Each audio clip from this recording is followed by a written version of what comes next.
Hello, my name is Valeria Garcia, and today I will be presenting my policy for social welfare and no, policy and welfare class of social work. Um, Today I will be talking about the policy of HHS non-discrimination notice, which is a policy which means Health and Human Services a non-discrimination notice, and specifically the translating part of it. So it started with the section of 157 of Patient Protection and Affordable Care Act. It has been in effect since 2010, and it is supposed to be to bring equality to the patients or clients in this case, and for those who do not speak English as their first language, as many immigrants do. And most of the immigrants that do migrate in the United States are primarily Mexicans, or they can be immigrants from another country, which are usually from Asia. So it's either Mexico and Asia. Those are the two highest populated immigrants community. So the Patient Protection and Affordable Care Act is for like Medicaid eligibility, and it's supposed to heal insurance exchanges and prevent insurance companies from denying coverage. So that's what that is, and that is brought from Obama. And this policy is supposed to bring, again, equalness, which falls into functionalism, which again brings equality, tries to bring equality at least. So what necessitates it is that because there are so many immigrants coming to the United States, and most of them do not know how to speak English, or if they do know how to speak English, it's very little. So their capability of understanding what the doctor might be telling them, the instructions of, you need to take these certain pills, or you can go to get these resources somewhere else, or whatever it is, they're not understanding all of it. So there could be some issues later on with that patient saying, oh, well, I'm still hurting, and it's not because the doctor didn't tell them, it's because they didn't understand what the doctor was telling them. And another problem is that no family member should translate what is happening, especially if it's a critical condition. It's already hard enough to deal with that journey that they will eventually go through, to now have to explain it to their loved one. Oh, you have this and this and that.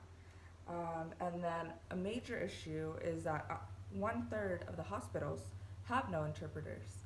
So again, this has been in effect since 2010, and there's still no changes being done, at least not major ones. And then 1/4 of the hospitals in the areas with essential need of interpreters didn't have one. So again, there's a need for interpreters, professional interpreters, because there might be people that are family members, either kids or cousins, a spouse, and even though they may know English, they may not translate it professionally. So that's where there's some cracks that can be done, because they didn't understand it all, so now the client is being affected by it, or the patient.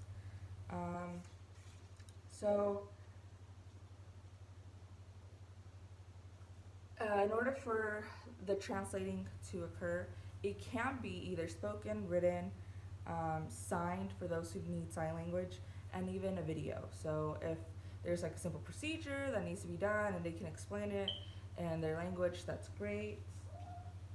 And so that's it for the policy description, because I've already explained it's supposed to be for translating. The policy analysis is necessary because 44.5 million immigrants have been reported in 2017, and that was 2017. We're about to hit 2020, so it's almost been 3 years. So there can only be an increase in immigrants, which means that there's going to be more of a need for people to come and translate in hospital settings or clinical settings, which again are funded by the government and any public hospital clinic, which is the majority.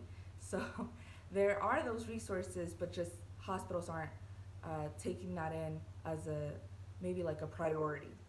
Um, so the reason that this is an issue is because apart from not being diagnosed well or not being treated well, um, there are those who might not even want to go to a hospital in the first place because their language isn't spoken or they might not understand what is happening. Um, so that's why that's a big issue. Um, and the goals that I think that should be done are professional goals. I mean, professional translators in each hospital, specifically maybe like Asian and any type of Asian language or Spanish language. Because again, the majority of the immigrants that do come are Mexicans. I'm not saying that there's not South Americans that are coming over or Central Americans, but Mexicans are the ones that are the most migrating over here. Sorry, it's my dog. And also making appointments, maybe setting up appointments so that so there can be a translator whenever the patient wants to meet up with the doctor.